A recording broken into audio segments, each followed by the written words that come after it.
In compliance with the Open Public Meeting Act, this is a regular scheduled meeting pursuant to the resolution adopted on January 2nd, 2020, with a meeting notice published in the Hunterdon County Democrat issue of January 9th, 2020. A copy of the agenda was forwarded to the Hunterdon County Democrat, Times of Trenton, Star Ledger, Courier News, posted on the bulletin board and township website, and filed in the township clerk's office on August 10th, 2020. Okay, would we all stand to pledge the flag? I pledge allegiance to the flag of the United States of America and to the republic for which it stands, one nation, under God, indivisible, with liberty and justice for all.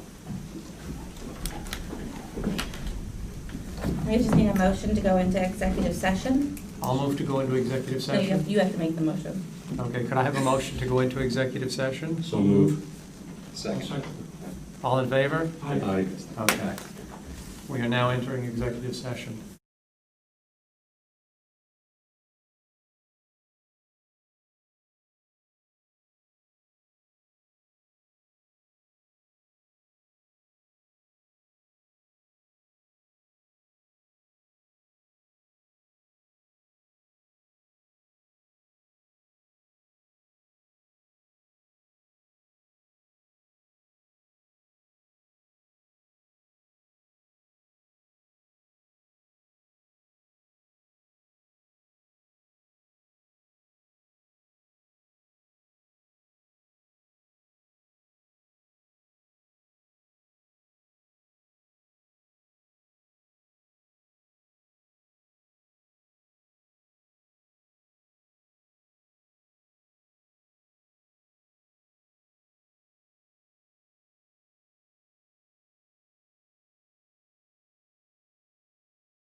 All right, we ready?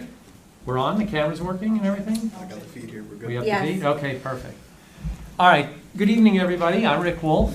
I'm the mayor of East Amwell, and this is the August 2020 Township Committee meeting. For you in the audience, because we only have 4 right now, you're welcome to spread out, and you can choose to leave your masks on or not. We'll leave that up to you, but because we only have 4 people, there's plenty of room to spread out. So if wearing a mask is impeding your breathing, feel free to handle it however you choose. Okay, Krista, do you want to do your thing? In compliance with the Open Publics Meeting Act, this is a regular scheduled meeting pursuant to the resolution adopted on January 2nd, 2020, with a meeting notice published in the Hunterdon County Democrat issue of January 9th, 2020. A copy of the agenda was forwarded to the Hunterdon County Democrat, Times of Trenton, Star Ledger, Courier News, posted on the bulletin board and township website, and filed in the township clerk's office on August 10th, 2020. Would we all stand for the Pledge of Allegiance, please? I pledge allegiance to the flag of the United States of America and to the republic for which it stands, one nation, under God, indivisible, with liberty and justice for all.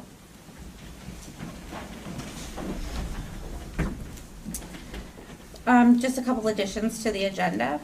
Under 8E, we're going to have a discussion regarding reports from other committees and commissions. Item 16B will be deferred to the September meeting. And we're going to add 7B, certification of funds under for update from the CFO.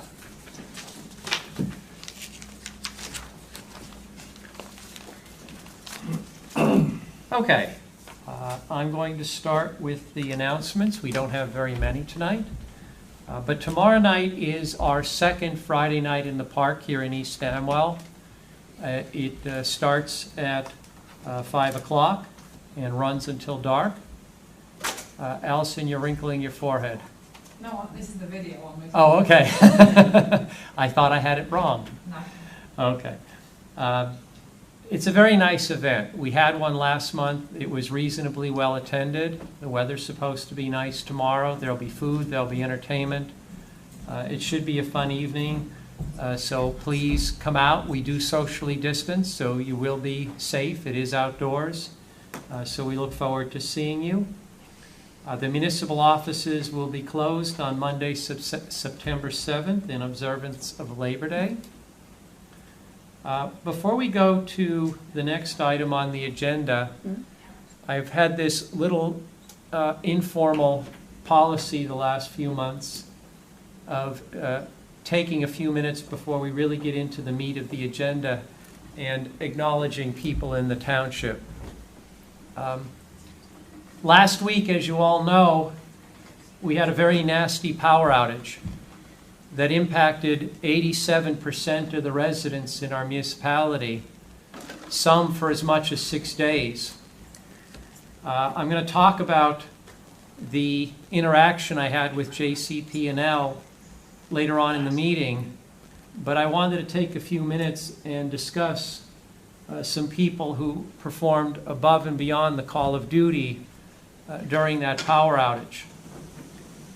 First, I'd like to thank Congressman Malinowski and his assistant, Michelle, for the help that they provided to East Amwell during that outage. On the second day of the outage, I had 2 phone calls from residents on the mountain who had power lines down on their driveway and were in effect trapped in their house. We're given a dedicated representative at JCP&L. When I say we're, I mean the mayors, who is supposed to assist us on these sorts of things. So I reached out to our dedicated representative and was getting nothing but excuses. And this went on for quite some time. And these people were trapped in their house. You can't go walking outside when you have a down power line outside your door and you don't know if it's live or not. You can get electrocuted. It's not a joke. This should have been JCP&L's highest priority, and all I was getting was excuses. Congressman Malinowski reached out to me and asked whether there was anything he or his office could do to help during the outage. I took him up on that. I told him about these two residents. I told him that I was getting nowhere with JCP&L. He said, look, I don't have a great deal of power with JCP&L, but I certainly have more than you as the mayor, so let me see what I could do. And within hours, he had people from JCP&L out there deactivating the lines so that these residents could get out of their house. If Congressman Malinowski were playing this purely politically, he would have sat there and hoped that I fell on my face during this outage. He didn't do that. He stepped up to the plate. And that's what you should be doing. Politics should be set aside during times like this, and people should help each other. And I have a great deal of respect for the fact that he did that he set politics to the side and said, what can I do to help? And then actually followed through. So I'd like to thank Congressman Malinowski and his assistant Michelle for what they did during that outage. Second, I'd like to thank our first responders. During the hours after the storm hit, I think most people in East Amwell were well aware that our responders were going out on many calls because you could hear the alarm going off. They went out on over 24 calls of all sorts. They don't know what they're going into. Sometimes you can't even see where there are down power lines. So they put their lives at risk to go out and help residents. We have terrific first responders in East Amwell, and I like to acknowledge what they do. These folks are volunteers. They're not paid. They do this on their own time. And they do a terrific job, and I wanted to acknowledge that. Third, I'd like to thank our DPW. Our DPW consists of 5 people, Jason Silverthorne being the supervisor. They too were out there during the storm and after the storm, clearing as much of our roads as they possibly could so that people in emergency vehicles could get in and out. Again, they don't always know what they're getting into. They don't know what risks they may be walking into. Our DPW did an absolutely spectacular job of getting our roads cleared, and I want to thank them for that. I'd like to thank Allison Castellano for the work that she did during the power outage. She was absolutely spectacular at helping us disseminate information to the residents. My own view is that it's very important to keep people informed, and everything that I learned and everything I knew, Allison made great efforts to get it out to the residents. She's really good at that, and she did a spectacular job. She also did a great job as eyes and ears. I can't possibly know everything that's going on. I need help. I can't be everywhere. And she was great at keeping me informed as to where the problems were. And I am grateful for the efforts. Finally, I'd like to thank my wife, Kathy, who also was my eyes and ears during this, helping me gather information and exercise great patience during those 5 or 6 days while I was holed up from morning till night in my office trying to deal with these things, as well as trying to get some work done so I can earn a living.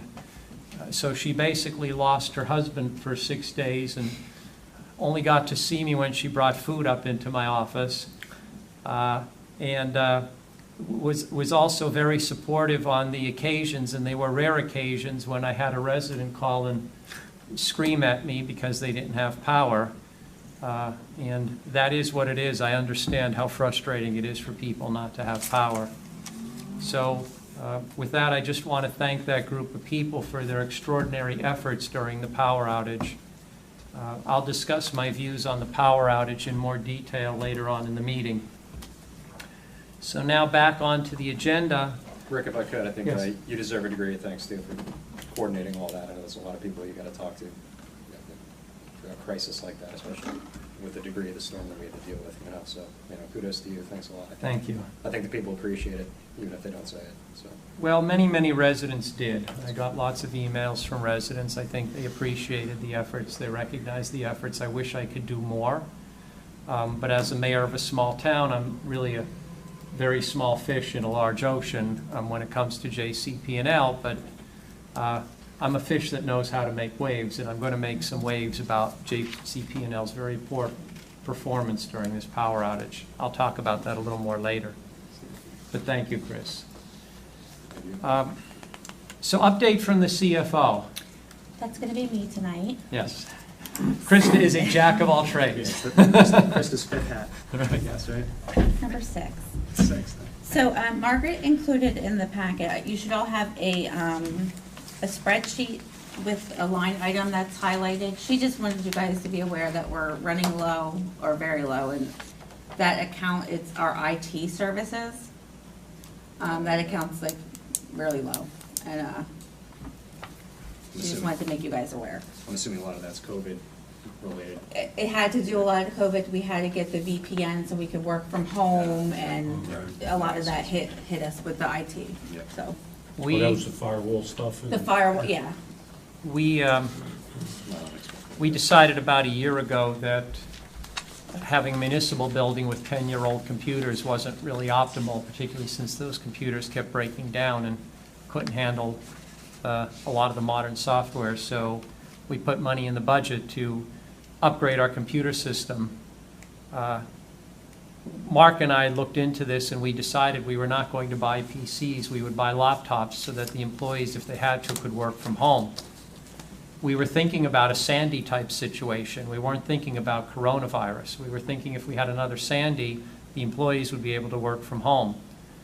Well, it turns out that when the coronavirus hit, the fact that we had PCs worked out really great because our employees were able to work from home, and we were able to keep the municipality running even though this building was closed, or largely closed. But to shift from the PCs to the laptops and then to get a VPN so that people had a centralized location basically to go in and out of did cost some money. And what Krista is now saying is we're getting a little low on what we had in the budget, but most of those expenditures should be behind us, so we should be okay until November, when we can start moving from accounts that have excess money into accounts that have or are running short. Right, the monthly maintenance is already budgeted and accounted for, so this is anything out of the norm. But the way I look at it is when you make these investments in technology and your employees can work a lot more efficiency, in the end, you wind up generating positive revenue from the expenditures, because now you can get a lot more work out of the employees. And in fact, since this group really became the majority on the township committee in 2018, we've reduced the number of employees in East Amwell. We've reduced our salary expense significantly, and we've combined jobs, but in order to do that, you have to improve your technology so that people can work efficiently, people can work from home, and we've been doing that, and it's proving to be very successful. The summer playground, That's the next. that I know about, because I was enmeshed in that. Mark and I were both enmeshed in that, working on numbers.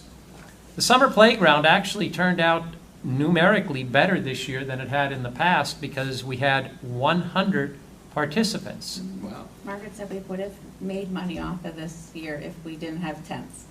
Right, and I'll come to that in a minute, but if you look, in 2018, we had 45.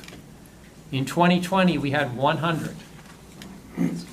So our salary and wages went up because we had to bring on additional counselors to handle all those kids.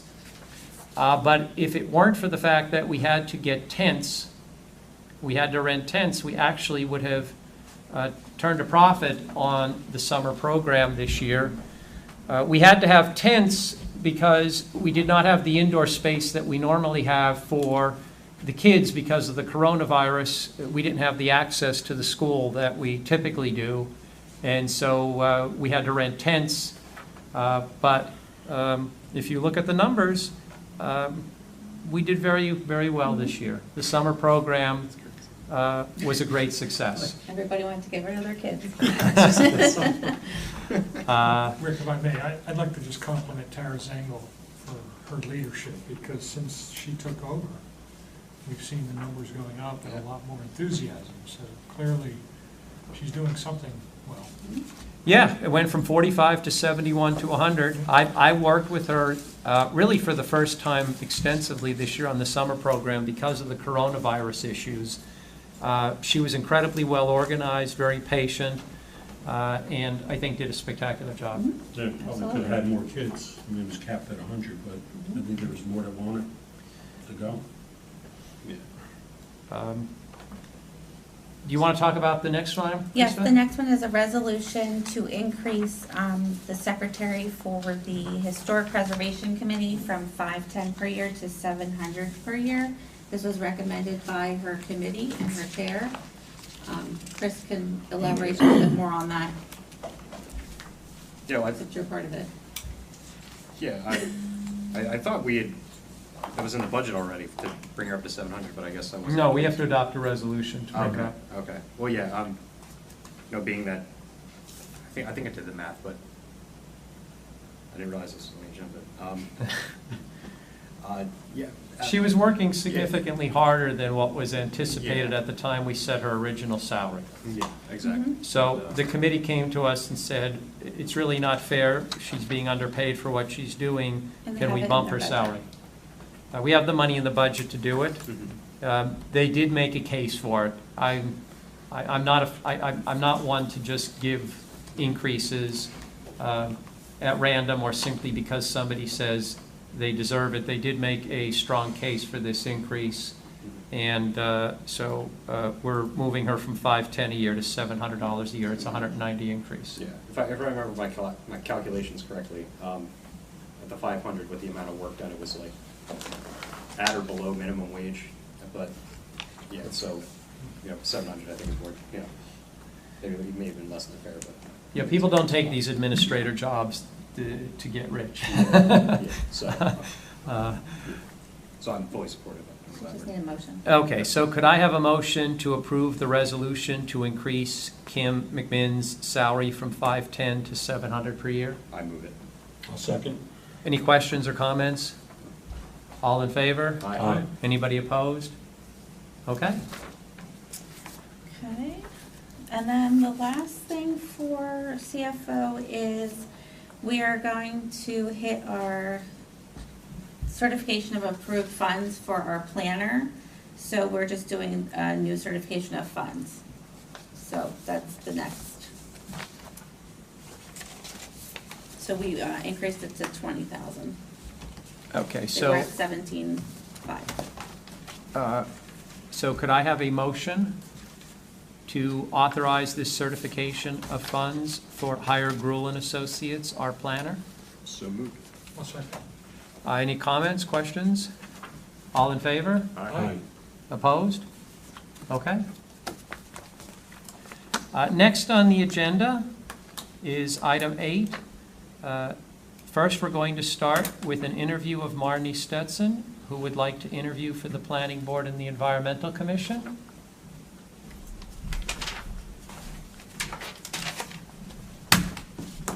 Hi, Hello, how are you?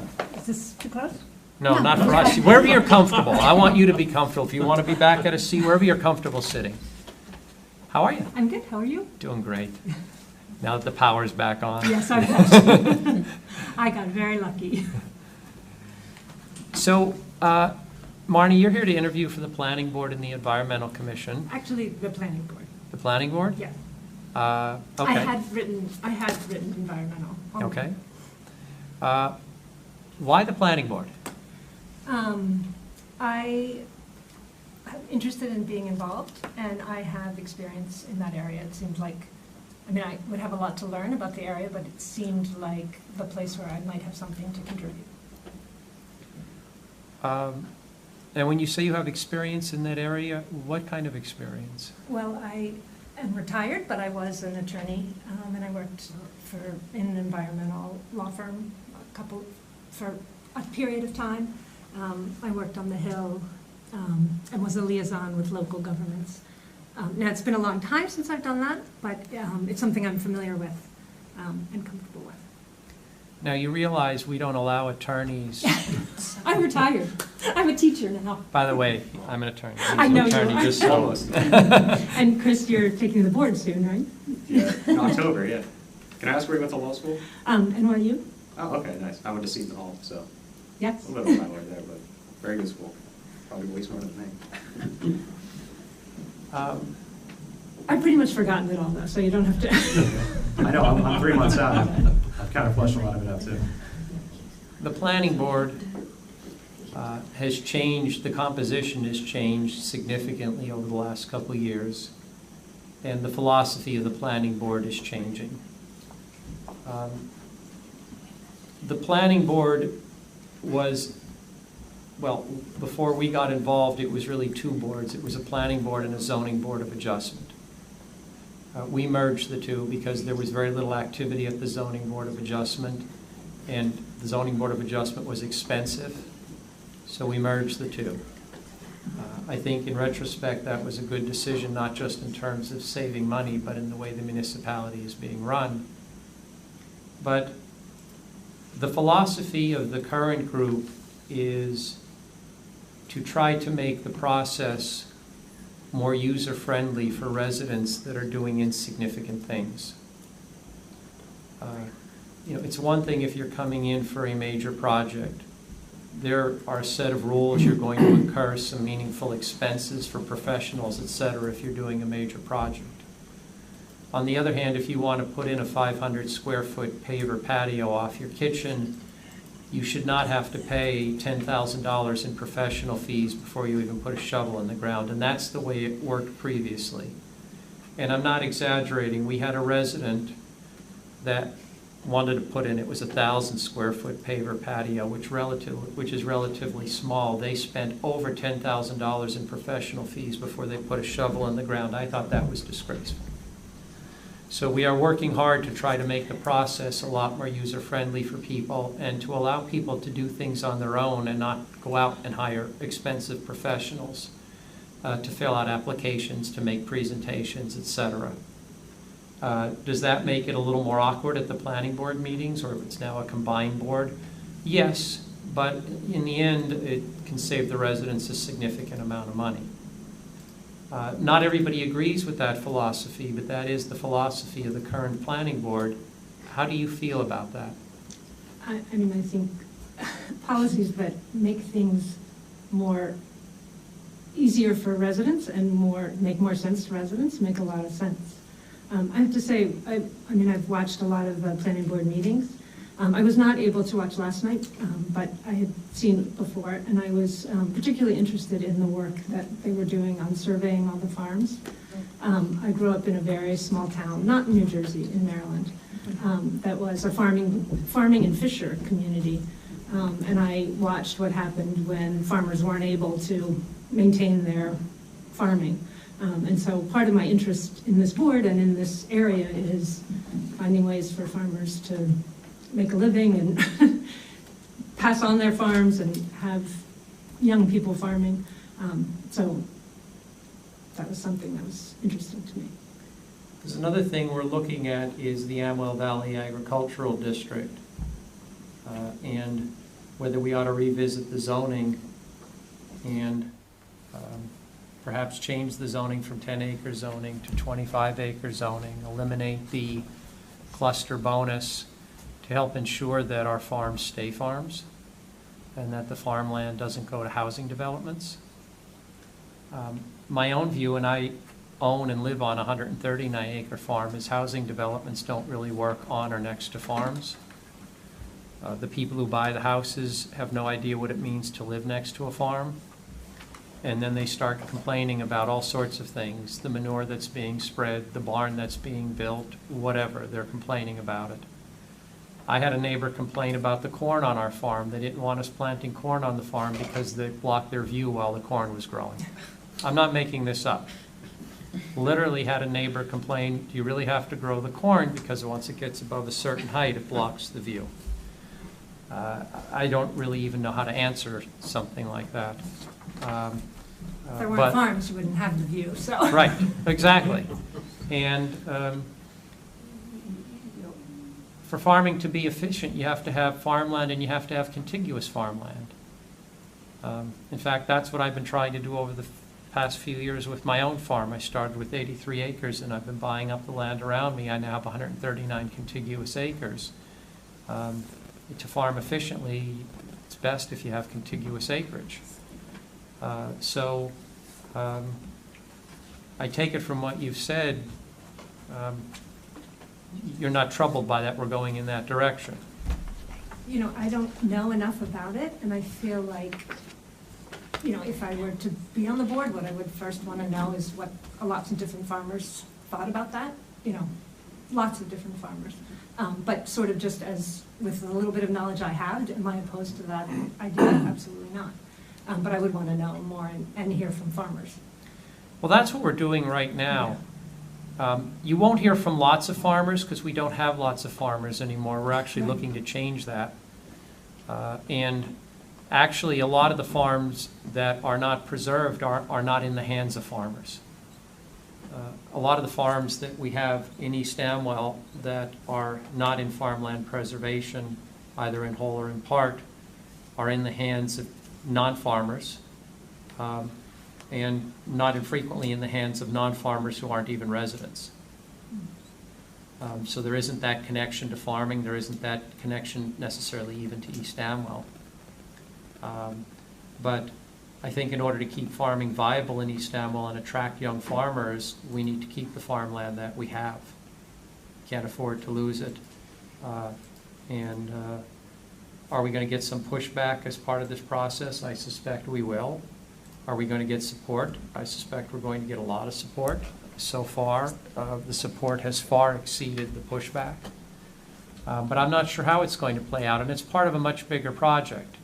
How do we keep agriculture economically viable in East Amwell Township? Tamara Lee is taking the lead on that, and she's been doing a very, very good job, and she's been working very hard. It's now become her passion, this project. I saw the survey, it was amazing. Yeah, and Mike Mills, who's actually a relatively new young farmer, who is very, very smart. Don't let the ponytail throw you. He's very, very smart. I saw him in the meeting. Yes, he's a very smart guy. And, you know, part of the goal is to actually try to attract more people like him, more young farmers. In fact, I can't think of a more important goal, actually. what Kathy and I have been kicking around is someday when we're not here, leaving our house and our farm to a not-for-profit, so that the house and the farm can become a training facility for young farmers, so that they would have access to a large plot of land and can learn farming. We have a net zero house, so it wouldn't cost anything to heat it, cool it, or power it, and it's set up such that it would make nice classrooms because we don't have many rooms. It's only a 3-bedroom house. We just have large rooms. So it would actually be ideal for an educational facility and a headquarters for a not-for-profit. Because I really would like to see East Amwell stay the way it is and see farming flourish. And one of the things we learned during the coronavirus pandemic is that our food chain is somewhat fragile. And I joke about this, but I'd love to be at a point where if the world goes to hell in a handbasket, East Amwell can self-sustain. And I think we could get there. We have what we need here. We have a dairy farmer. We actually have 2. But one of them actually farms my farm, Jared Weeks. We grow all types of vegetables. Mike Mills is looking at indoor facilities for growing. Maybe even we do hydroponics at some point. So, you know, we could become our own food chain largely. I've often joked that maybe we could succeed from the United States and just become our own little country. Don't put ideas. Sounds good. It's a beautiful place to live, and we want to try to make sure that we keep it that way. And we're looking for people on the planning board who have that vision of East Amwell. And that's why I'm asking you the questions I am, because I think the planning board, which is now planning and zoning, is a very, very important committee. I'm not looking for everybody to necessarily move in tandem and think the same way. I think people who have different views and who debate issues is a good and healthy thing. If you saw last night's meeting, you would have saw significant debate. It was a 5-4 vote on a very difficult issue, and there was an hour and a half or 2 hours of debate. That's good. That's healthy. That's what we want. I agree. But there is this overall vision of simplicity and preserving agriculture in East Amwell. And I just wanted to make sure if you get on the board that you're comfortable with that vision. And since I've been doing all the talking, I'll now shut up and let my other committee members chat with you, or you chat with us. Anybody else have questions? Good morning, you said you're a retired attorney? Yeah, well, I still work, but I don't work as an attorney All right, anymore. but you're teaching, right? I teach teachers. I'm called a literacy specialist. Teach teachers, okay. Time not a factor? I work part-time. All right, so attending meetings and Yes. we have site visits or stuff like that? Yes. No issue? Not, Tim? Just, where do you live in town? I live on Saddle Shop Road, and I've lived here 7 years. Sort of, somewhat related to the farm project, not really. Might be some tie-ins. The other thing we're working on, I'm the liaison to the Ringo's Village Advisory Committee, and we're working on trying to, revitalize Ringo's. So, Yes. I don't know if you're familiar with it at all. In one of the meetings that I watched, it was, I think, actually the interview of the man that became the chairman of the committee, so I learned about it. Okay, cool. So, all right, you have some background. So that's the other thing that's kind of on the radar that we're going on. I have something later on in the agenda about that tonight, actually, which is really moving in a good direction. So I'm just glad you're aware of it, number one. I guess, do you have any general thoughts on that project? Or? I thought it was a really exciting initiative, and actually when I saw that the proposal for the house in Ringo's, I guess it's a very initial proposal to make it an active living condos or whatever. Yeah. If that has any interplay with the Ringo's Advisory Council? Yes. Yeah. Mhm. Yeah, it's all, a lot of moving parts. It just A lot of moving seems parts. like lots of things moving in the right direction. Yeah, so- It seemed exciting. Yeah, that's the goal, yeah. All right, awesome. I'm glad you're sharing the enthusiasm. The only other thing I'd like to share is that I've always sort of been active in the community. I came here from Essex County, and I was involved, not in the planning board, but in the school board more. And I've sort of waited since I moved here because I wanted to get to know the community a little bit. But it's something that's always been very important to me. So I respect, I give was on back school in board some too, way. so I respect that a lot. School board is a wild ride. Yeah. Would not expect it, but it really is. Who do we have open on the planning board? Is there an alternate? On the Alternates. planning board, we have alternate 2, 3, and 4 slots open. And depending on how things go this fall, there may be regular slots open next year. But there are definitely 3 slots open on the planning board for 3 alternates. And you may not always be able to vote as an alternate, but you're able to attend all the meetings and you're able to Have your input. input the same as a regular member. Well, it seems like a great way to learn anyway. Anybody else have questions? I'm good. Do you have any questions for us? I don't, actually. That's good. Look, I've been to a number of board meetings. I think being on the planning board is a lot of fun. I actually love being on that board. We all get along. That may not always be evident when we're debating with each other, but we do all get along and we respect each other. And we're getting things done. I actually feel really strongly that a sort of healthy discussion and difference of opinion is important, and one of the reasons I applying to that committee is because I felt like the rapport among the group was positive and healthy and a good amount of debate. There's been some very healthy debate on a number of issues, and that's how it should be. As long as, in the end, when a decision is made, we all support that decision, whether we voted for it or not. We all support the decision. But there's often very healthy debate to get there. And there was It's a clearly great healthy committee. respect for one another. It is a great committee. I love being on that committee. I really do. I thoroughly enjoy it. Well, with that, we will get back to you shortly. Krista will get back to you, and we'll go from there. But thank you very much for coming in tonight. It was very nice to meet you. Thank you. Okay. There's nothing at this point to discuss on 8B. 8C, which is the update regarding the power outage, I'm going to be brief.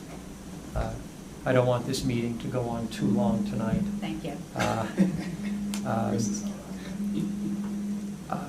You could read my updates on the website, but just generally, I am extremely frustrated and disappointed at JCP&L's performance during this last power outage.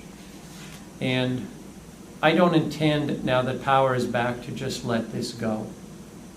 I've been corresponding with our representative the last few days at JCP&L because I'm trying to figure out how JCP&L determines the estimated time of restoration, or ETR, that they give to our residents. I received some information today. I don't want people to die death by 1,000 cuts, so I want to wait until I've really gone through the information and have my arms around this before I report back. But I do want to get my arms around how they do these ETRs, because they never seem to be right. And I don't mean they're off by 10 minutes, they're off by a lot, sometimes by days. And something is wrong, and I want to try to figure out what. The other is, I asked, do they have a set of guidelines that apply, that they follow when somebody phones in a power outage? What happens? I can't imagine that it's just willy-nilly and depends on who's taking the call or taking the email off of the computer. There must be a set of guidelines. So I've put in a request to get those guidelines. I'd like to see how this process works from the time somebody in East Amwell picks up the phone and says, I have a power outage, until that outage is restored. Because I think this is not a technology issue. I think this is a management issue. This is the first power outage that I've ever been in the trenches. I've been the victim of power outages, including times when we didn't have a generator, including one time when we had to go to Kathy's parents' house because the power was out and our house was getting too cold. But I've never been in the trenches like I have on this. I am convinced that this is a management issue, that it is just poor management. Am I going to change that? No, I don't think so. Is it possible we could make some improvement? I think so. So I'm going to give it a shot and see what can be done. But before I craft a letter to the BPU and some others, I'd like to gather as much information as I can so that people will pay attention to the letter, and it's not just a letter ranting and raving. Because I spoke to somebody high up at the BPU, and they told me that most of what they get are letters just ranting and raving. That's not really productive. So stay tuned. I will continue to post updates on the internet, but I don't intend to let this one die. I really want to pursue this. The emotional impact this outage had on a lot of our residents was just great. I mean, it was a very difficult time for a lot of our residents. We have a very significant elderly population here. They can't go 5-6 days without power, and the only saving grace during this outage was we weren't in the middle of a heat wave. If we were in the middle of a heat wave, we would have had residents going to the hospital.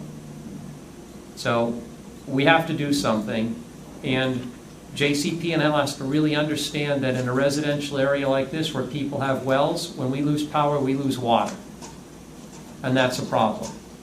Many other areas, they lose power, they don't lose water. And I'm going to do what I can to try to get some improvement. Rick, if I could just add two other observations that I hope we can carry through. I've been through a lot of these, and it always comes down to there's so many times people report an outage, some time goes by, and then the outage disappears from their system. And when you report it again, it's like a new outage. And how they're disconnected from the field guys communicating that they've either fixed it or didn't, there must be a system issue there between reporting what the work they're doing, whether they fixed it or not, and getting that message back to some central database where they flip the switches and say, these are done. Because during this outage, 3 times we were notified that we had our power, and we didn't. And we had to re-report our outage.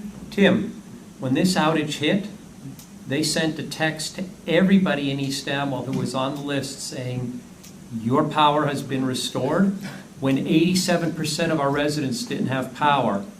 And when I reached out to Stan and said, Stan, you have to correct that, send out a correcting text, no correcting text went out. And the problem is a lot of people, when they saw the text saying everybody's been restored, they're saying, okay, they don't realize, JCP&L doesn't realize I'm without power. Now they're panicking. It was a nightmare. Or worse, they're out of town, you know, I and got an escaping email from from someone else's power and come back. 2017. It's a nightmare. Updating me on power outage. Well, the other observation is when we get these crews from out of town, it's clear to me that there's not a real good way of handing off knowledge about our geography. I ran into a crew on Rocktown, and it was Rocktown and Linvale. The truck was stopped. There were 4 guys from, I think, Kentucky in this truck. And they had a map out. And I pulled up and I said, you guys need help figuring out? They said, we're looking for Rocktown Road. They were parked on Rocktown Road. And the guy then flipped the map around and said, oh, be damned. I think we're in the right place. Do these guys not have Google Maps? Well, I think I don't even know if it's, I think what I would recommend is they should have a runner or some sort of triage team that takes these out-of-towners and plops them down in a place and says, here's where you need to work, stay here till you get it done. Rather than send these guys out from wherever they get dispatched and have them navigate their way through places they've never been. Dude, they just gotta type it in. Well, Let me tell you something. Am I wrong? It's amazing. I got Backbrook fixed. Backbrook fell off the map. They kept showing either 1 person or 3 people without power. I was helping the neighbor cut up a tree. I saw a JCP&L truck. I went out because he looked like he was lost. He's on Rynearson Road. He asked me, is this Backbrook Road? No. Are you going to get out there and fix it? He goes, well, I'm showing that there was 1 person without power. I said, half that road is without power. You really need to get out there and fix it. I showed him where Backbrook was, and they had it fixed within about an hour. He was on Rynearson Road thinking he was on Backbrook Road. He wasn't even in the ballpark. He wasn't local. So I hear you. and the last thing I'd say is Linvale, when you finally got Stan to commit to sending a crew to Linvale, I went down the road and I saw the guys literally with a 25-foot stick that they had in their truck, a telescopic thing, flipping a breaker. Now, I'm not saying that solved the problem, but I'm not saying it didn't. And if that's all it was for those days on that road, that all they had to do was flip a breaker, there's a serious problem between the way they diagnose, dispatch, and manage the communication. That's the perception I got, because I went up and down the road. I didn't see any wires down, no limbs on any wires. Normally we see it. Normally you see a tree. And you know, that's the problem. There was no visible problem.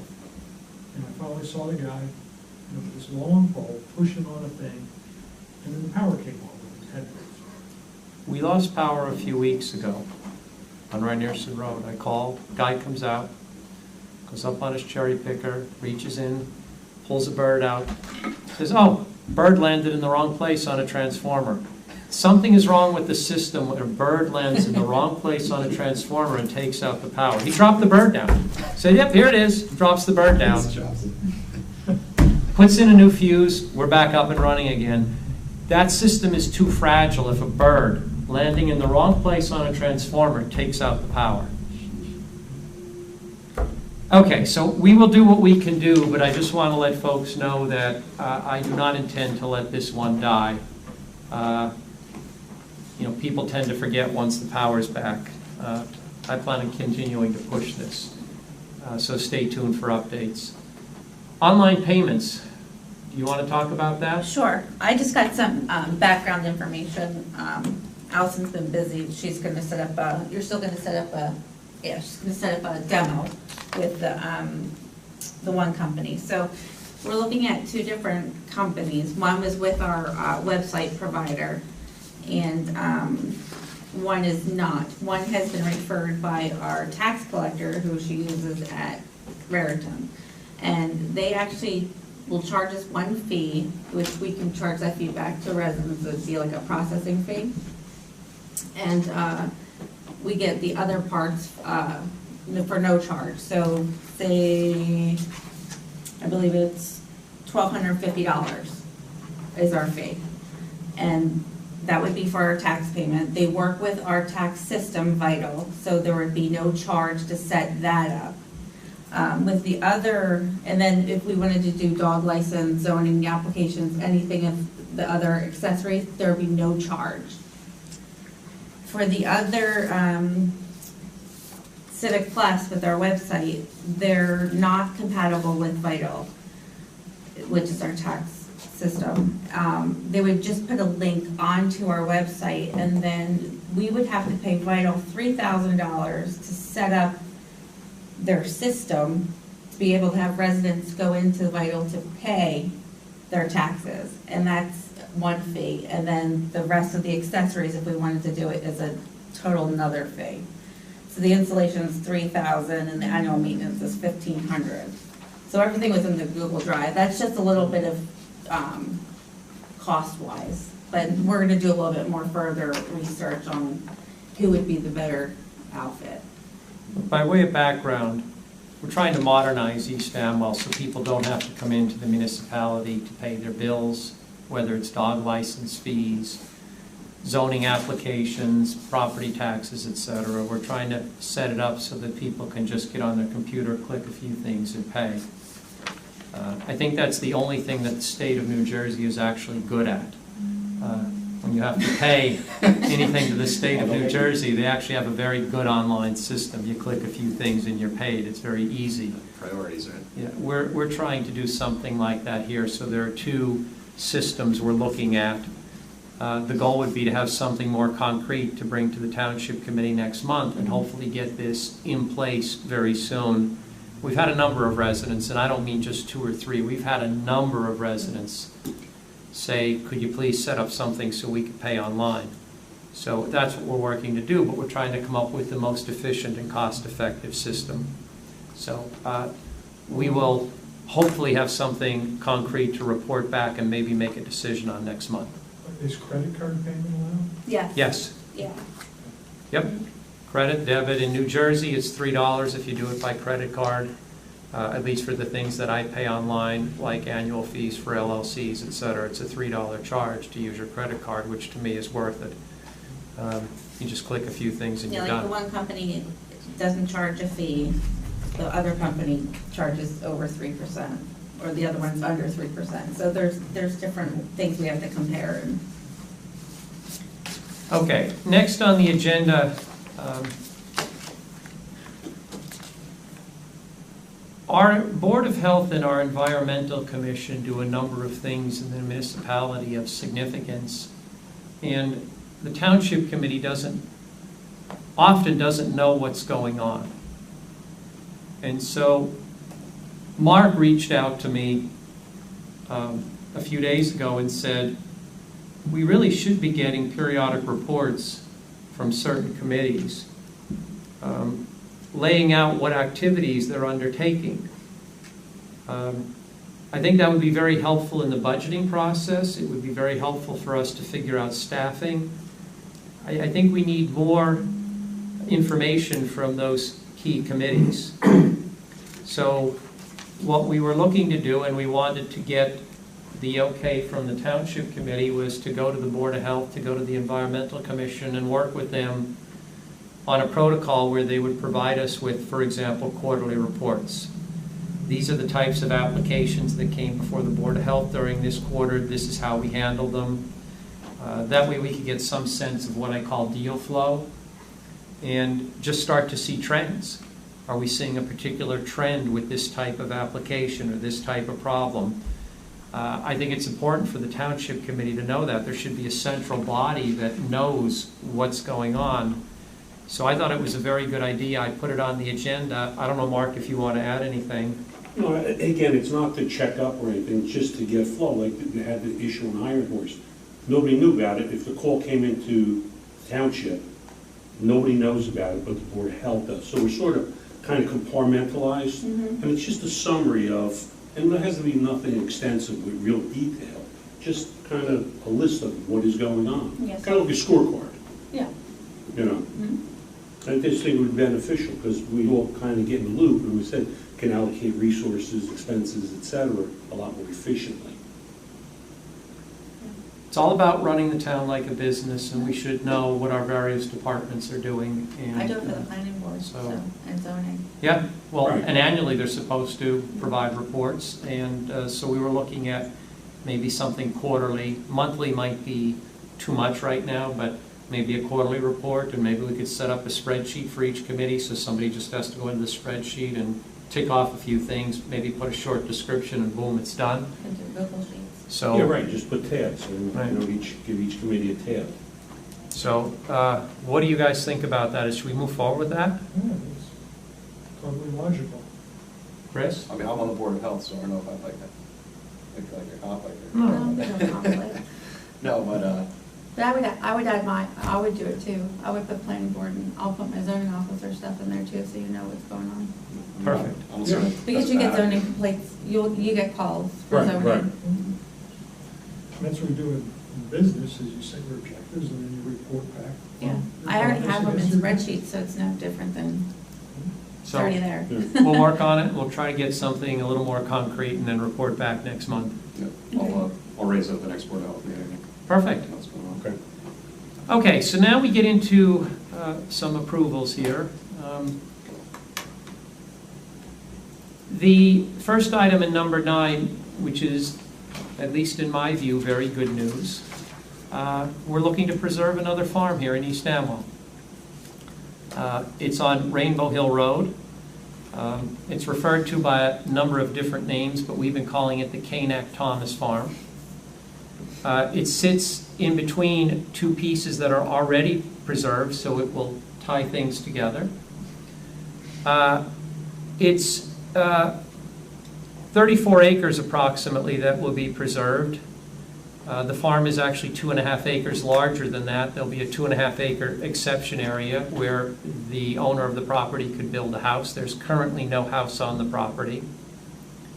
It went through an appraisal process. It went through an approval process at the county level, and to make a long story short, it's been approved. And if we want to move forward, and the process from beginning to end will take some time, the township will have to kick in 20% of the total cost, which comes to approximately $71,000 will be our share to put this into preservation. We have approximately $400,000 right now in our open space trust fund, so we have the money to fund this 71. I mean, that's what our open space trust fund is for. So in order to move forward, we need a resolution from the township committee authorizing us to move forward with the proposal I've just described, including the expenditure of approximately $71,000 from the open space trust fund. Just one question. I've seen some of these where we get our share of the Green Acres money covers it. Is this different? This one is coming out of our open space trust fund. This isn't like the Wartsville Industries where we got a Green Acres grant and it didn't hit our open space trust fund. This one will come out of our open space trust fund. So could I have a motion to approve the resolution authorizing us to move forward with the preservation of the Kanak Thomas Farm in the manner I've just described? I'll move that resolution. I'll second. Any questions or comments? All in favor? Aye. Anyone opposed? Terrific, that's good news. And I'd like to thank Catherine Fullerton, who is our Farmland and Open Space Preservation Committee Administrator, for the hard work she did on this. This was a bit of a tough one. We had some issues with the appraisals, so we were going back and forth, but it looks like it's going to get to the finish line, and that's good. So I want to thank Catherine for the effort she made. Parks and Recreation Committee and the Environmental Commission, our Administrator and Secretary, Sarah Monis, has resigned for personal reasons. It's not that she was unhappy on the committee, just something came up and she's resigning. We will look to replace those positions temporarily. Krista or others will fill in, but I'll take one of these at a time. Could I have a motion to accept Sarah's resignation as Secretary of the Parks and Recreation Committee with regrets? So moved. Oh, second. Comments, questions? All in- She's still staying on Ringo's Village, right? Yes. Okay. All right, Yes. cool. All right, yeah. All in favor? Aye. Anybody opposed? Okay, and then could I have a motion to accept Sarah's resignation as the Administrator of the Environmental Commission with regrets? So moved. Second. Questions, comments? All in favor? Aye. Okay. This is another piece of good news, and this is the result of some very hard work done by my colleague here to the right, Chris. Chris has been out there beating the bushes to try to get grants for the Ringo's Village Advisory Committee, because the committee has a lot of great ideas and would like to take on a number of projects, but we're a small town and we have limited resources, so we really need help funding these. So Chris has been working with the county to try to get a grant to help us fund a particular study in the Ringo's Village. It's a very important study.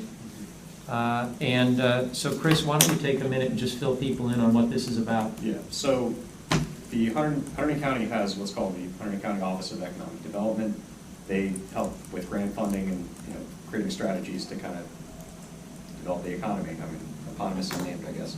So within that framework, they offer grants for various studies and, kind of planning related matters that are going to, that they expect would, foster economic growth. So that in mind, we decided to go apply for a grant from them to fund a particular study that would update the 2014 Ringo's Village study. It was a study conducted in 2014, obviously, the Ringo's Village, but it was very general in scope. And basically what we want to do is take this money to expand upon that study to get specific zoning recommendations that we can incorporate into a land use element and incorporate into the master plan, and then from there, create and then introduce new ordinances that would, we would expect to foster growth and revitalization in Ringo's. So this is really the first step in, getting the planning process done to open the door for what we want to do in Ringo's. So, that's it in a nutshell. I put the grant application together. I don't know if you guys had copies or had a chance to We read did. it, but okay. We had it So- in the Google Drive. It was very well done. Thank you. My first time writing a grant, so. But from what I've heard, the county's very, enthusiastic about what we're doing, not just with this, but also with the farm project, which, as we've mentioned numerous times tonight. So, yeah, things are moving on all cylinders. Hopefully we get the money, fingers crossed. So with that, I guess, do we move it? Yep. Could I have a motion to approve the grant application that Chris prepared to get a grant for a study for the Ringo's Village? So moved. Second. Any questions or comments? Congratulations. All in favor? Good luck. We haven't got the We money have a yet. grant, we have a grant application. We actually want to do more, and we do have money in the budget to hire somebody part-time to do grant applications, to find potential grants and do them. There is money out there, not as much right now as there was because of the coronavirus, but there is still money out there, and there's no reason why we should let that go past. The cost to put together this grant application compared to the amount of grant we hope to get, the cost will be probably less than 1% of the overall grant. That's a great return on your money. So we're going to look to do more of these grant applications. They are a fair amount of work. Chris put a lot of time into this. A lot of coordination. I'm greatly appreciative of it, and let's keep our fingers crossed and hope we get the grant. Okay, on to item number 10. We have 2 sets of minutes to approve. Do we vote? I have a motion. Yeah, Tim, Mark, all in favor? Aye. All in favor, everybody in favor? Okay. Okay. Just wanted to make sure. Okay, so approval of the minutes. We have 2 sets of minutes to approve. The July 9th, 2020 regular minutes, I reviewed them. I gave Krista relatively insignificant comments. Could I have a motion to approve those minutes? So moved. I'll second. Any questions or comments? All in favor? Aye. I just want to say that each set of minutes Krista does gets better and better. I mean, Krista is not a lifelong clerk. Krista isn't even technically a full-blown clerk yet, but she's working on it. But the minutes are getting better and better, Krista. Thank You're doing a you. great job with them, and we greatly appreciate it. Thank you.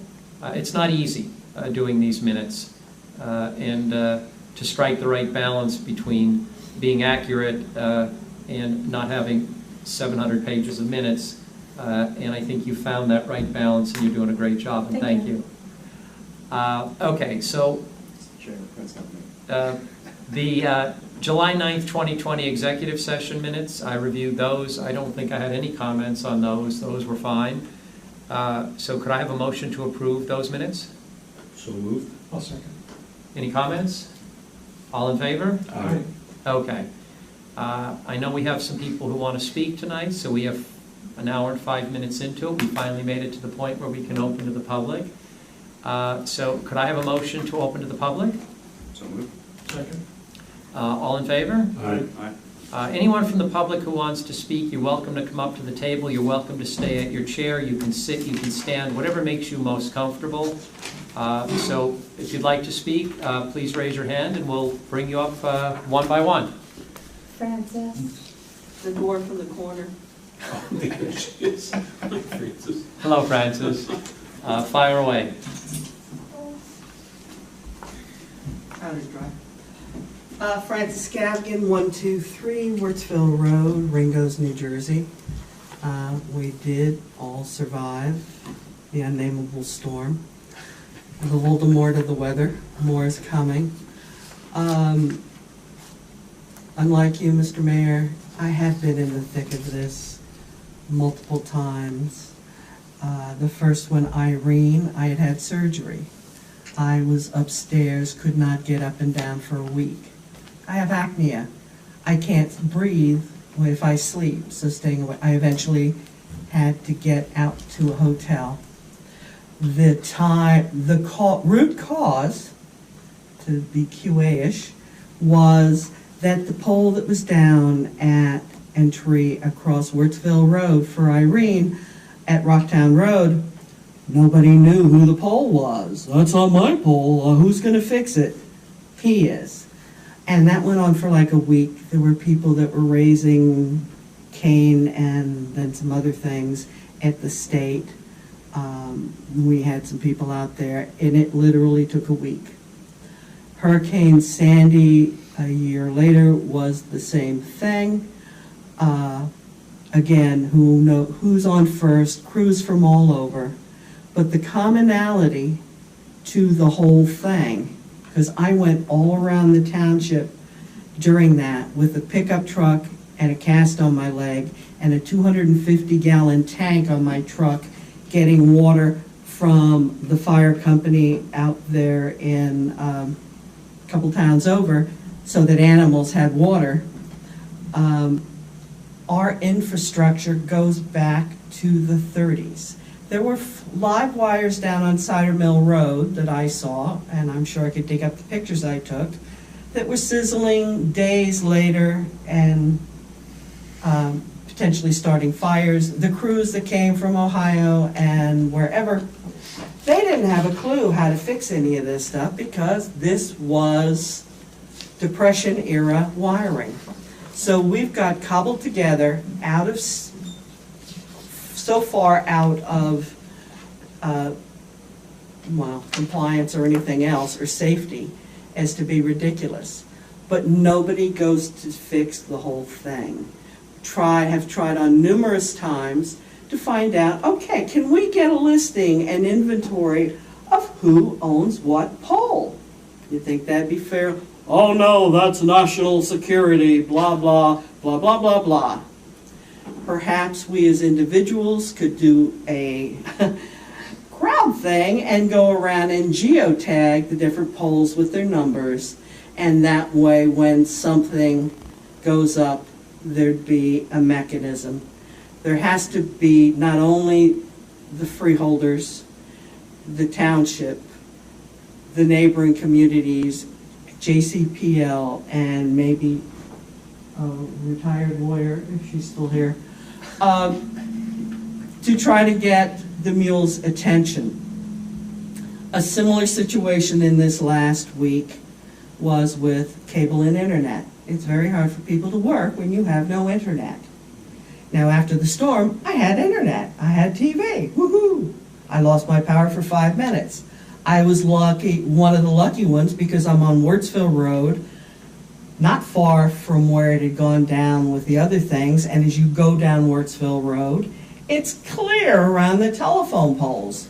You don't have trees leaning on wires, cable or electric, the way you have on Linvale, and multiple other locations. I remember the ambulance Margaret Case, having trees land on the ambulance when she was trying to answer a call and damaging it. People's lives are being put at risk because of chronic incompetence, malfeasance, passing the buck, and no one holding them accountable. Because they're also putting in for raises and increase, but they never fix the problem to start out with. Perhaps the committee and the freeholders, see, I'm not using freeloader, could come up with a public-private partnership, much the way we did with the Wurtsville Road bridges 15 years ago, to where it was the affected businesses, the rescue, the township committee, the freeholders, and concerned individual citizens who knew when you were on Rocktown Road and not Wright Earson or Backbrook and things like that, to put together to fix the problem, or at least identify it and develop metrics and timelines and holding things. You know, it's very easy for people to get to the next thing. We don't have the Fourth Estate anymore, so there's no media, and I'm sorry, I don't consider 101.5 much of a media, and things in that regard. But we need to do something, because people will die. I'm getting a generator, hopefully. You're on notice that you're going to get an application. And, you know, because I can't, you know, I'm a senior citizen, I'm disabled, I can't pull the 8,000 kilowatt generator I've got, even with the push button, to plug it in to get the power and the juice to go, so I just evacuate. I'm sure there are other people like me, because I've lent out things. We need to, what would maybe be a good idea would be to develop who are the people that are in our town who are at risk, whether they're seniors or things like that. There's a senior who was suffering in the heat thing. That's not necessarily power, but I had a Plan B, $450 freestanding air conditioner that's now in somebody else's house, took it out of the box over there. Someone's life is in better condition. It's not, who aren't I great? It's, you do what you do to help people because you need to do it, and it's the right thing. Politics, be damned, but something has to happen. And this having been the third, fourth, or fifth catastrophe, but also one that is under this whole committee and not the EADA, it's time to fix the problem and, you know, move forward with something that will be viable and measurable and transparent. And if there's anything I can do to help, I'm available. With Comcast, because you couldn't get anything, I filed a certain kind of a BPU complaint. And I had a very nice conversation today with Comcast corporate. You can get the mule's attention, even if you're a minion or a low-level person, if you're persistent enough. It worked with the bridges, it can work with the electricity, and if we have to go and make it more of a transparent YouTube-y kind of stink on the East Amwell Facebook page that Allison runs and others, then let's do it. And that's just my take on it. Thank you, Francis. Thanks, Francis. Anyone else like to speak this evening? Allison?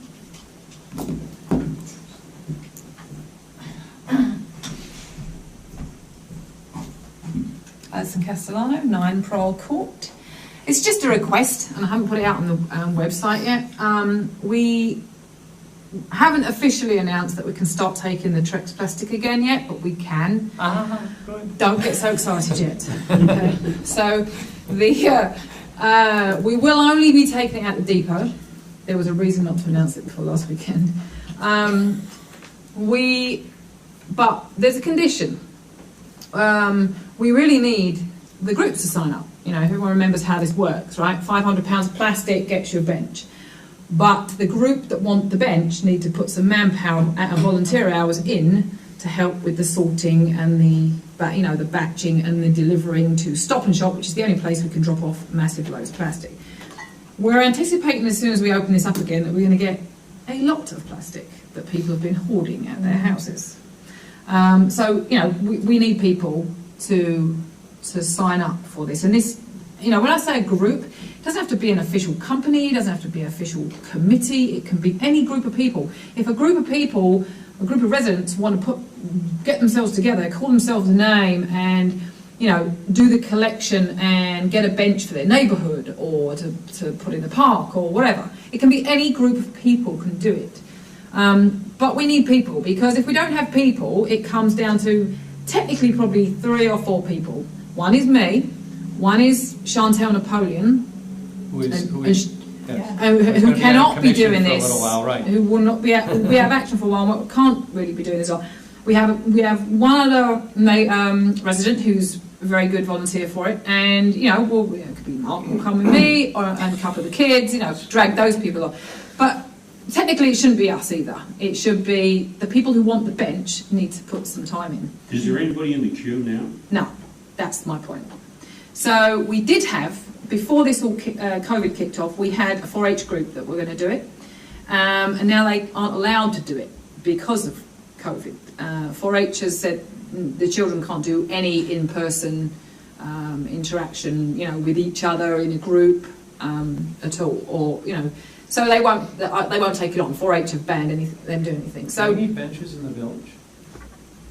Can we get a few people in the village that might be interested? Yeah, I don't see why not, yeah. I mean, it takes work. It takes time. £500 of plastic is a lot of plastic. However, I think it will go quickly, especially the first one, because I think there will be a lot that will come in.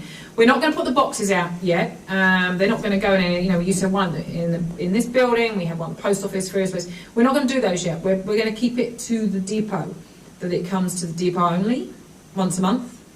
But we're not going to kick it off until, we're not going to say we accept it until we get some sign-ups. You'll show us how to do it if... Yeah. Yeah, whoever wants to do it. I mean, it's very easy, and it can be done any time. You can turn up and you can do it any time. Yeah, right. But no, it shouldn't really be Krista either. You know what I mean? Like whoever's going to do it, if the Ringo's Village, you know, maybe they can get a group of people. I was thinking maybe the Ringo's Village Advisory Committee. It's not a bad idea. I just don't want to have to wake up early. Chris, you can go into the phone palace at any time of day or night, man. Just take a light with you. She'll give you the code to the phone palace.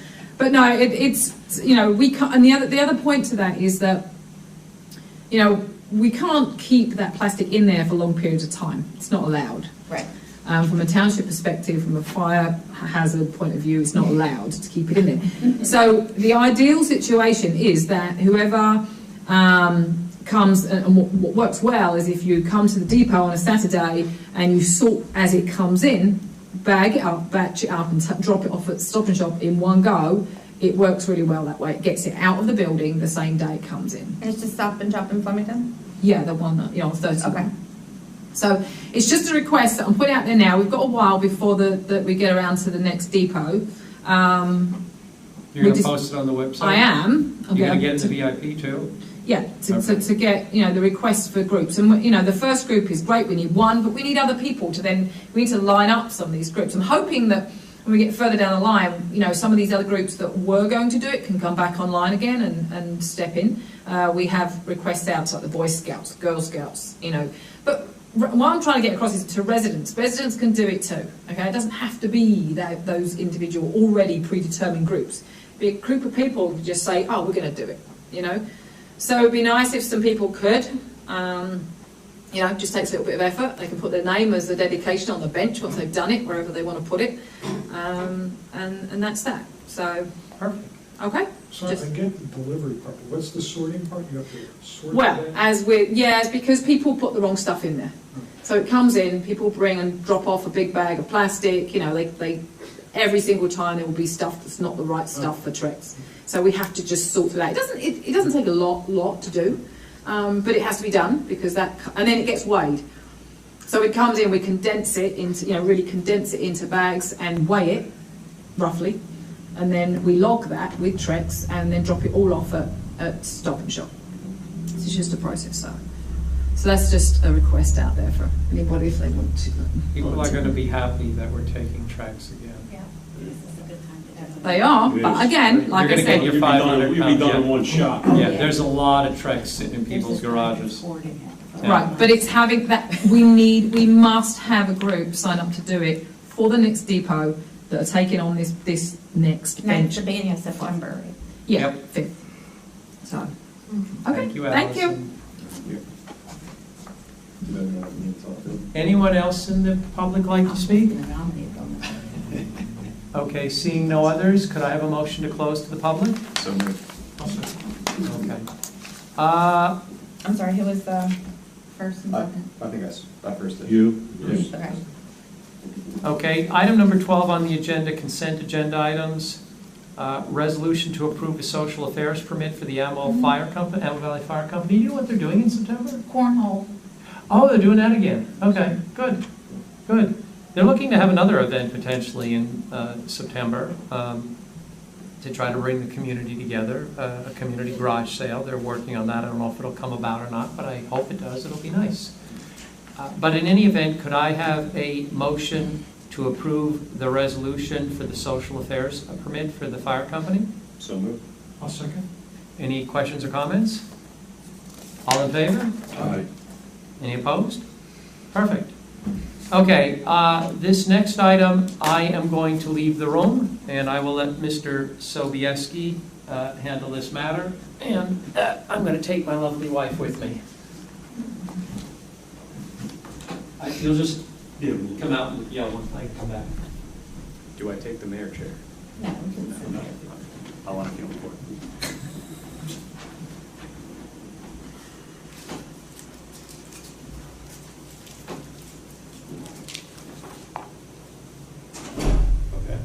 Okay, so we are reintroducing the noise ordinance that we adopted the other month. Without taking up too much time, the reason we're reintroducing it now, much like we did the other month, or 2 months ago. Was it 2 months? 3 months? May. I can't remember. May. It's just a good ordinance to pass. It's a good piece of policy. In fact, when I ran for this office, many constituents, asked me why we didn't have one, or were wondering if we even had one. So I was very surprised when I got on here to find out we didn't. It just makes sense. East Amwell is a quiet community, but I think we want it to stay that way. This particular ordinance only goes after 3 different types of sound, and it does so, neutrally. It doesn't target anybody specifically. It's not motivated to target anybody specifically, and it shouldn't be construed to be doing that. So with that being said, no further ado, can I get a motion to adopt, or to introduce? So moved. I'll second. Okay. All in favor? Aye. Aye. Okay, All right. Is that it? that's it. Okay. Krista, don't you need to read when it will be published? Oh, yeah, sorry. The notice will be published in the next, I didn't write it down, so, sorry. Missed that one. We need the date of the Yeah, the public hearing will be at the next township committee meeting, 10th. would be September 10th at 7:30 here at the municipal building. Okay. Who wants to get Rick? And I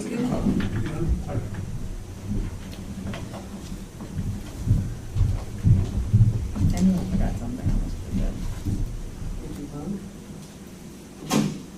Yeah, we yeah.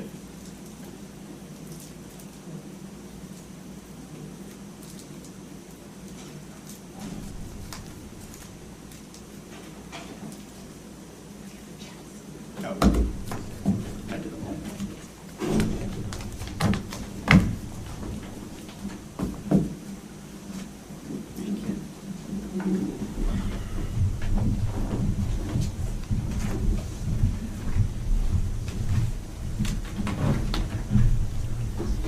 Okay.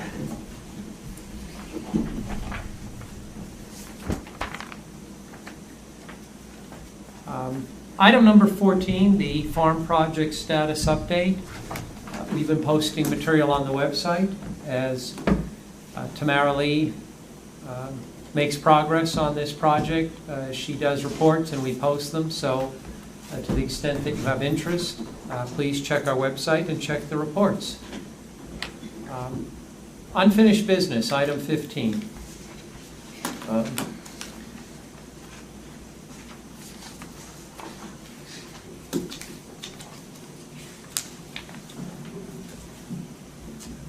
We have a resident, Laura Olson, who lives on Route 179 across the street from and just down from the post office. She's the last house in the township before the bridge that NJDOT plans on replacing.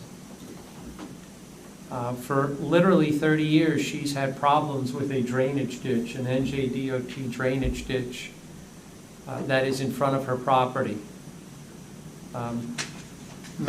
Well, not many, but 30 some odd years ago, they put underground piping in the village to channel water away from the village.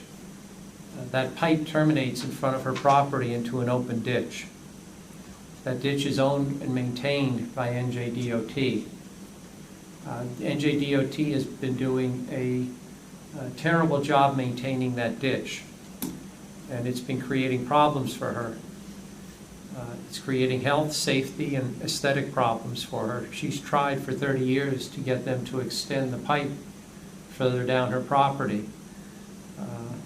Now that NJDOT is looking to replace that bridge, this seems to me to be a good opportunity for NJDOT to do the right thing and fix that drainage ditch. She's been trying to get their attention without any success. Mark and I have been out there. I've been out there 3 times to go through that. Mark came out with me, I believe once you came out, maybe twice, I don't remember, but Mark's come out with me to look at it because I wanted somebody else's opinion because I found the situation just unacceptable. I was up there a couple weeks ago, so. Yeah, I mean, it's ridiculous. it is. They're not maintaining it, and it's only going to get worse. It's like a rainforest now. Plus, they want to extend the guardrail further down her property to her driveway, which is only going to accentuate the problem, and they don't really need to extend that guardrail. There's a better way to deal with the situation. So, I want to get a message to NJDOT that this is an important issue for East Amwell Township. They needed our approval to move forward with this. We gave them that approval, I believe it was last fall. But I want them to know that we're serious, that they have to pay attention to this. So I felt the best way to do that would be for the Township Committee to adopt a resolution letting them know that we are serious about this and that if they don't pay some attention to this, we're going to reconsider the approval we gave them about putting in the new bridge. It is time to get them to pay attention. I will tell you that dealing with NJDOT, at least during my tenure as mayor, which started the beginning of 2019, has been nothing short of a disappointment. Getting them to do anything is extremely difficult. You can't get them to move out of their own way. We've been trying for over a year to get them to address the situation with the Ringo's post office parking issue, with the bicycle lanes. They acknowledge there's a problem, they acknowledge it needs to be fixed, and yet nothing has been done. So there may be future resolutions, and we may have to take other actions in order to get some attention of NJDOT, but my own view was that this is the time to get them focused on this open ditch issue, because they're going to be there doing significant construction for this bridge. So this may be the one and only opportunity that the Olsons have to get this fixed. So what I'd like to do is ask, I'm assuming you all saw this resolution and read it. And so what I'd like to do is get a motion to approve this resolution, my execution of this resolution, and us delivering it to the appropriate people at NJDOT. So could I have a motion to approve this resolution for the Olson family at 1123 Old York Road? So moved. I'll second. Any questions or comments? Do we need a roll call or just a, okay. All in favor? Aye. Anybody opposed? Okay, Krista will finalize this, I will sign this, and we will get it to the appropriate people at NJDOT. I probably will also send it to some of our elected officials, and maybe they'll do something to help push this along. But Mrs. Olson and her husband have dealt with this long enough, and it's time for NJDOT to get off the stick and get something done here. Okay. Under new business, Krista is working on a number of things in our employee manual, and one of the things she's working on is updating the procedures when you have temporary assignments. And what I mean by temporary assignments is if somebody is going to be out for a period of time.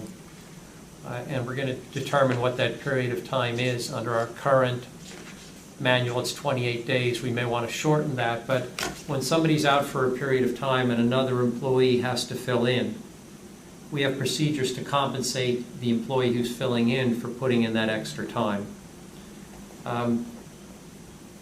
When Tim was mayor, he went through that and pointed out that those procedures were ambiguous and somewhat problematic, and so we're working on trying to update those procedures, and with the expectation of bringing to the Township Committee something next month.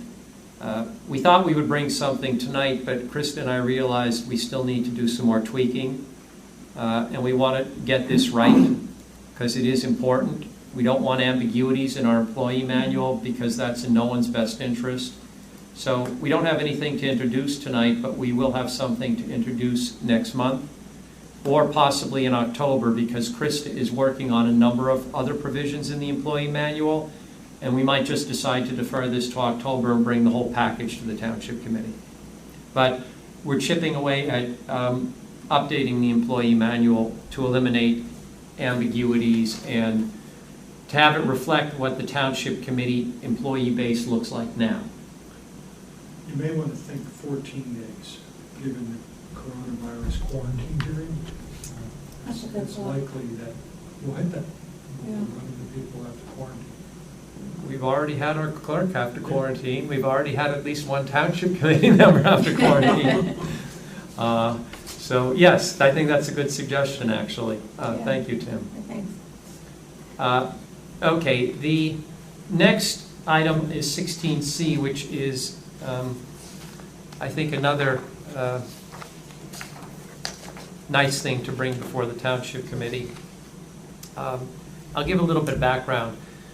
We have spotlight poles on one of our municipal parks. We have spotlight poles that hold up spotlights that don't work and would be extraordinarily expensive to make work, and we don't need. We're not really using those. We're not having night practices. The poles are starting to lean. If we don't do anything, the poles will just sit there and rust.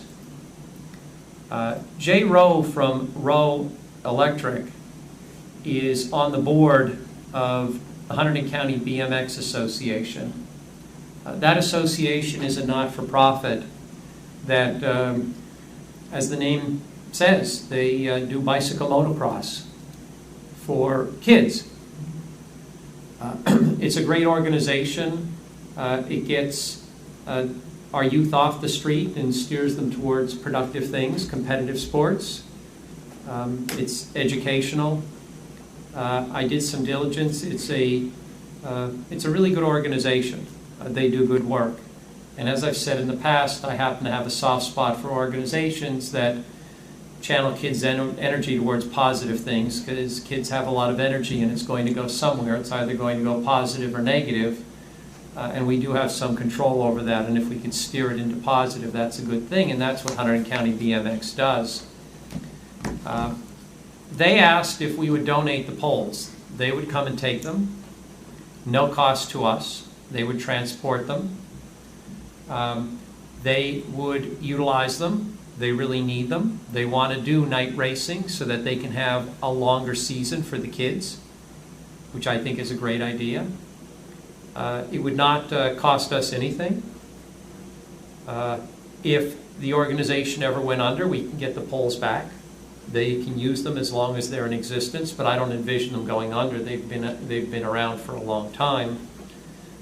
So New Jersey law does allow municipalities to transfer for nominal consideration. In here it's $1.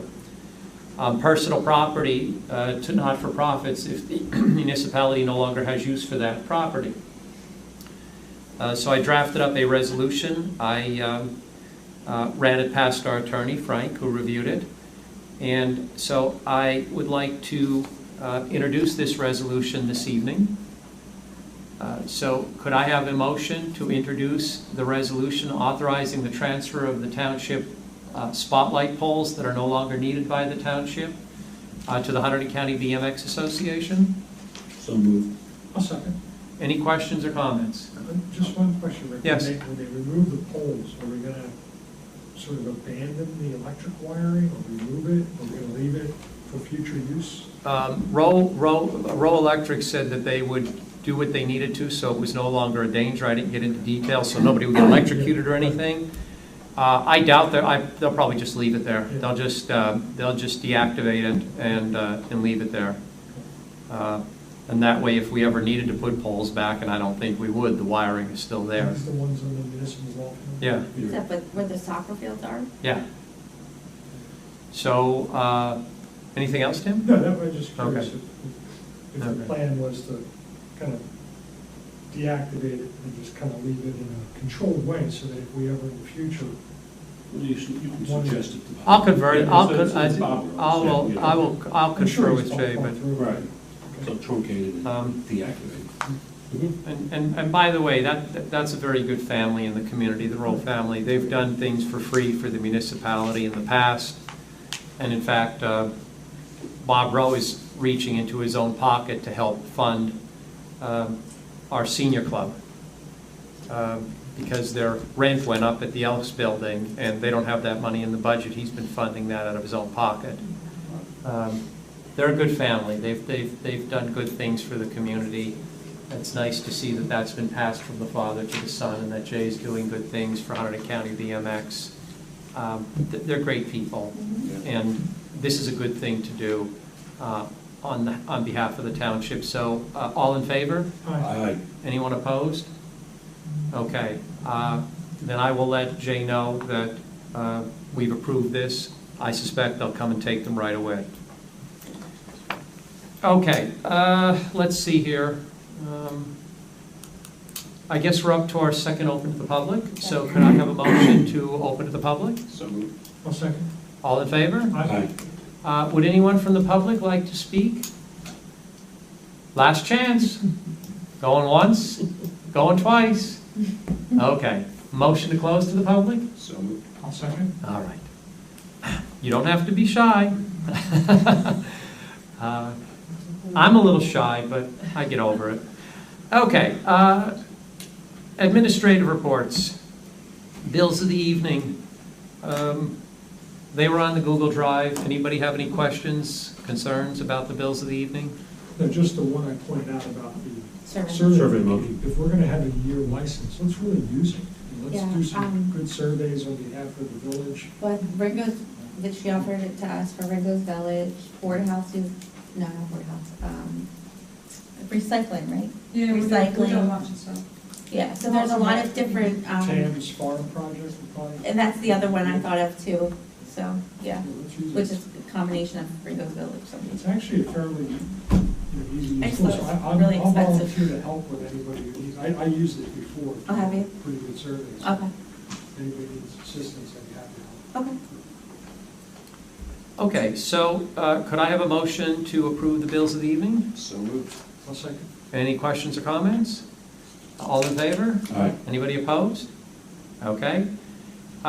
Next, we have a resolution to approve the redemption of a tax sale certificate. The information on that was in the Google Drive. This is pretty procedural, so could I have a motion to approve the redemption tax sale certificate that was in the Google Drive? So moved. I'll second. Questions, comments? I do, this thing always confuses me, but when I looked at the documents, I interpreted it to be there was a $10,000 premium paid to the bank for buying the certificate. You do typically, when you buy these tax liens, it's funds that are buying it. These tax liens generate interest rates in excess of 18%. So they actually pay a premium, and so the net interest rate is significantly less than 18%, but an awfully good return on the invested money. So the answer is yes, you will pay a premium. If the taxes due are $10,000, you might pay $15,000 to buy the certificate, so that your interest rate is not 18% on the $10,000, but what 18% would, what that $1,800 a year would equate to on $15,000. It's still a very nice return. There are funds set up to buy these. Make a business out of it. That's what they do. They make a business out of buying these. American ingenuity. You know, wherever there's money to be made, somebody will figure it out. Yeah, it's a So, market. could I have a motion to approve this? So moved. I'll second. All in favor? Aye. All right.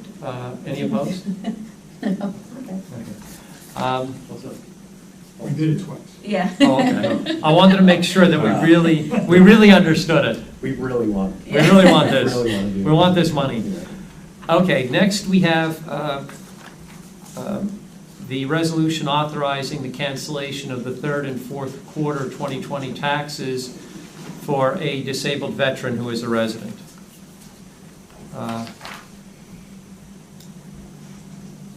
So could I have a motion to approve that resolution? I'm honored to make that motion.